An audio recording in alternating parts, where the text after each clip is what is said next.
Hey everybody, it's I, Retro Matt. Don't adjust your video scope because it's me again taking over for this week at the Max Impact 24 channel. Will's off doing important things.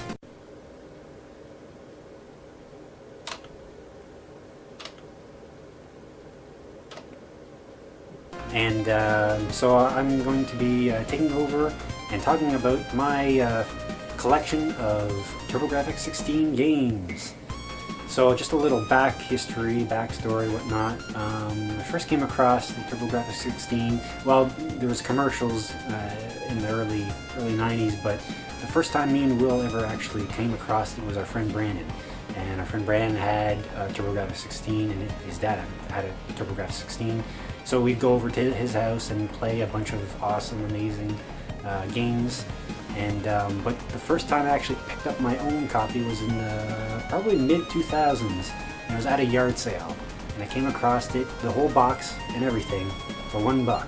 And it had a bunch of games inside as well, so I came across it for $1. $1 loony in Canadian terms anyway. But that's just a little back history on it. So let's get into the games. World Class Baseball on Turbo Grafx, your generic baseball game. Yeah, well, you know, it's baseball, and it's all right. I picked it up at the local game shop for like a couple bucks, so yeah, it's okay. It's no baseball stars, but you know, it's all right. Next up, we have Battle Royale on Turbo. This game is not all that great. It's kind of unique how at the beginning you're like a manager and you have to pick the wrestler that you want to manage, but after that, it's kind of not all that great. So yeah. Next up, we have, you know, the obligatory Keith Courage pack-in game. Enough said. I have here Legendary Axe 1 and Legendary Axe 2. And these are actually some really amazing games. Some of the best on the Turbo Grafx-16. I remember in magazines all the time they were showcased a lot, and you know, one game of the year, whatever, for the Turbo or something like that. But these games are actually very, very good. So glad to have them in my collection. Next up is one that I have fond memories of, Bloody Wolf on the Turbo. My friend Brandon, he had a Turbo Grafx-16 growing up, and when me and Will would go over, we'd always be playing Bloody Wolf or Dungeon Explorer, Military Madness, Devil's Crush or Demon's Crush. Bloody Wolf is just an awesome game. So it's a great side-scrolling beat 'em up, I guess, with, you know, a bunch of weapons and it's a good game. Next up, we have the aforementioned Military Madness, which is one of the better, I guess, real-time. Is it real-time strategy? We'll call it that. It's actually quite addictive, and Brandon had this when he was growing up, so we would play it as well, and a really good game. Next, we have the Zelda ripoff, Utopia. I mean, if you're channeling, you know, Legend of Zelda, I mean, you can't go wrong with it, and Utopia is a really good game. I haven't played a hell of a lot of it, but yeah, I'm glad to have it in my collection. And here we have, like I said before, Dungeon Explorer, where I think you can have up to 4 players, maybe more, at a time, and it's like Gauntlet. It's a poor man's Gauntlet, a very poor man's Gauntlet, but it's a really good game. I always enjoyed it. Next up, we have a shooter, Deep Blue. Deep Blue is you take control of a fish and you're shooting other fish and other sea life under the sea.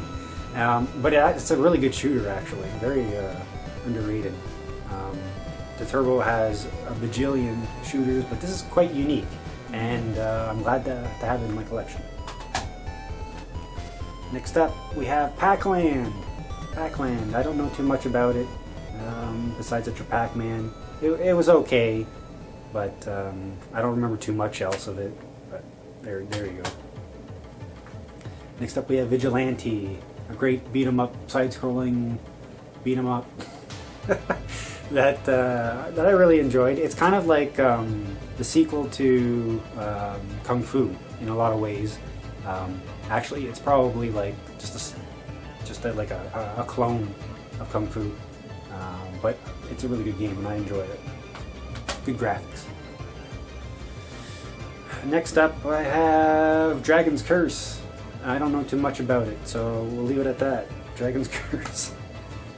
I don't remember much. It's been a while since I played most of these things, but this one I do remember. Bomberman. Bomberman was another game that Brandon had. Me, Will, and Brandon and his dad would play constantly, and because he had the Turbo Tap device, so you could have the multiple controllers and shit. And this was a fun game, and this is probably my favorite Bomberman game. Beyond Super NES and all the other stuff, but Bomberman kicks ass. Next up, Fantasy Zone. Fantasy Zone, if you're a Genesis fan, it was on the Genesis quite a bit. I have 2 copies actually. Look, there's a double copy. Yay, I have 2. So Fantasy Zone, great shooter. It's a good. They got that crazy shop that you can like go in between mid game and buy your power-ups and all that, and I know Will loves it, and I like it too. Next we have Bonk's Revenge. Ooh, Bonk's Revenge. Classic game. And probably the staple for Turbo Grafx-16. It's either that or you think of Splatterhouse, maybe Bomberman as well, but Bonk's Revenge, excuse me. Excellent game. Next I have Ninja Spirit. Sorry to get the glare off there. A great ninja game. It's a great side-scrolling game, but glad to have it in my collection. Next up we have more nostalgia overload, as we have Devil's Crush and Alien Crush. I have both, and I'm glad to have both. I played Devil's Crush more because Brandon had it.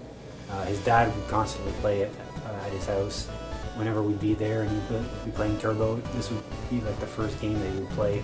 So, and Devil's Crush is just amazing. Same with Alien Crush. Love them both. So glad to have them in my collection. I know that's a repeating thing, but there you are. Next I have Dragon Spirit. Dragon Spirit was also ported to the NES, I do believe, back in the day. And this is actually it's got better graphics and everything, better sound, and it's a great 2-player shmup, I guess, if you want to call it that. Shooter. I just call it shooter. Yes, and we have Blazing Lasers, another fantastic shooter on the Turbo Grafx-16. This one I had picked up from a friend. Her mom actually was a big Turbo Grafx-16 fan, and most of the games I have here were donated to me, from her to me. So, and Blazing Lasers was one of them, and it's a kick-ass game. You guys know. Next, probably my favorite on the Turbo is Splatterhouse, and you can't have a Turbo Grafx-16 without Splatterhouse. There it is. And if some of you have followed the Game Over Club, a long time ago I did a Let's Play of Splatterhouse during the Halloween of Horrors, and it was a blast, and I should revisit that one day. And last, if you've tuned in for this long, last but not least, I have here Airzonk. I know this is actually kind of a hard game to find, I believe, nowadays. At least the price is through the roof. But it's another shooter, and it's a really unique and kind of crazy shooter. Well guys, that about wraps up my collection for the Turbo Grafx-16. So let me know down below what you guys think. What do you think I should add to the collection? Do I need more pricey Turbo Grafx-16 games? Let me know down below. And as always, thanks for tuning in. Later days and later levels. For those about the retro, we fucking salute you. See ya!